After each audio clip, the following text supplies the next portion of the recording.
Yes, that means one thing. Time to talk about tolling for a moment. Earlier this month, we got a note from the president of the Vote Before Tolls initiative. That's the group that's trying to gather enough signatures to force a statewide vote on tolls. He told us that bills in the legislature that would stop tolling are not going to be moving forward. And as evidence, he pointed to Democratic Representative Susan McClain, who apparently said that as much as that at a meeting of the group Willamette Women Democrats this month. If she really did say that, that'd be kind of a big deal.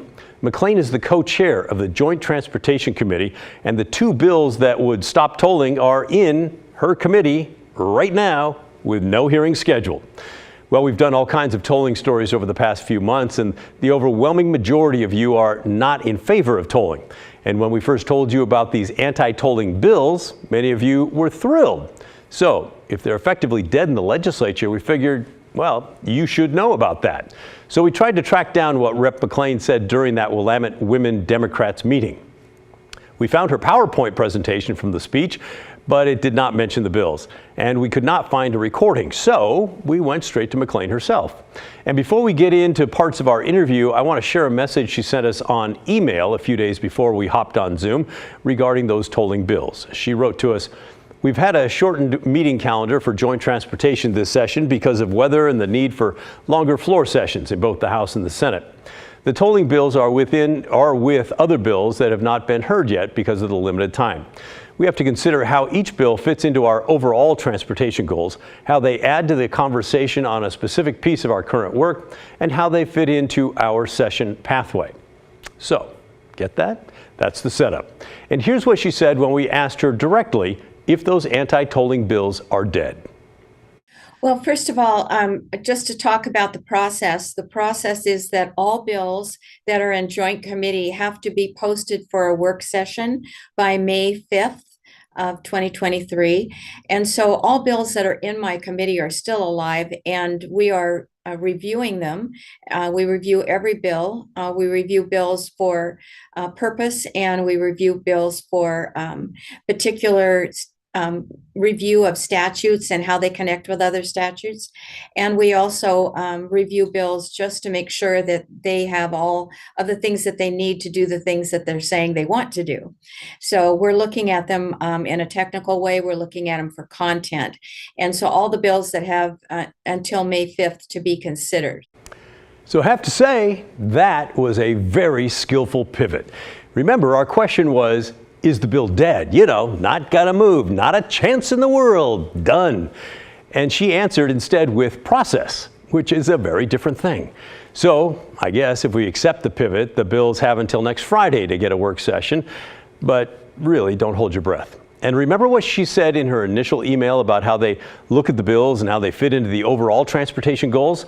Well, okay, we went back with that question. We asked if tolling is part of those overall goals.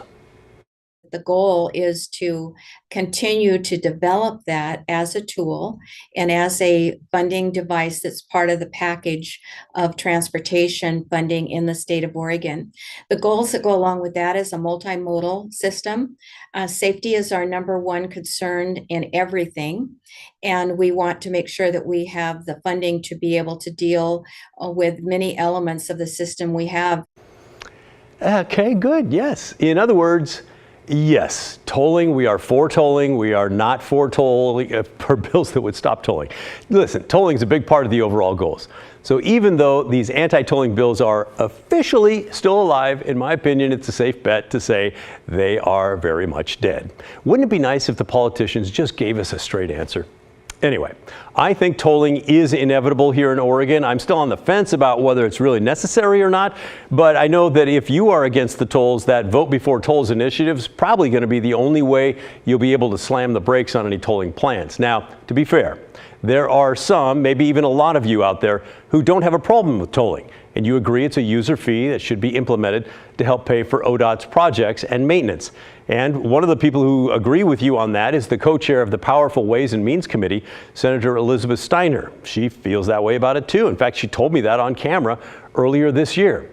But we also see your emails and we hear your voicemails, and you are adamantly, many of you, against tolling. You call it another tax. You argue the lack of tolls is another way for Oregon to stay relatively unique from states that are already full of tolls. So What would the representatives say to those of you?